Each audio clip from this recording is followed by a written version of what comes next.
Անմեղ մարդ չկա այս կյանքում, բոլորը մեղք են գործում, այդպես է ասում Աստվածաշունչը, բայց միևնույն ժամանակ Աստծո խոսքը մեզ սովորեցնում է, եթե խոստովանենք մեր մեղքերը, հավատարիմ է և արդար է նա, որ մեզ կների և մեր մեղքերին թողություն կտա։ Կրկնիր ինձ հետ այս խոսքերը հավատքով և սրտանց, ասա Աստծուն, Տեր Աստված, ես ընդունում եմ, որ մեղավոր եմ, այո, շատ մեղքեր եմ գործել քո առաջ,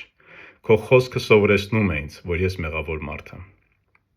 Զղջում եմ ես և խնդրում եմ ներես ինձ։ Ազատիր ինձ ամեն վատ սովորություններից, ամեն մեղքերից և ներիր ինձ, և ազատիր ինձ մեղքի չարիքից, հետևանքից։ Ես չեմ ուզում վճարել իմ մեղքերի համար, դու արդեն խաչի վրա վճարեցիր իմ մեղքերի գինը։ Ներիր ինձ և ազատիր ինձ ամեն մեղքերից։ Եթե հավատքով արեցիր այս աղոթքը, վստահ եմ, որ Աստված լսեց և պատասխանեց։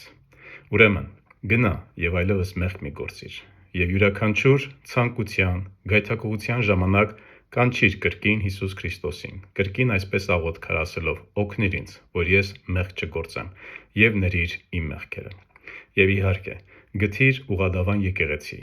մասնակցիր եկեղեցի և փոխիր քո կյանքը։ Ամեն։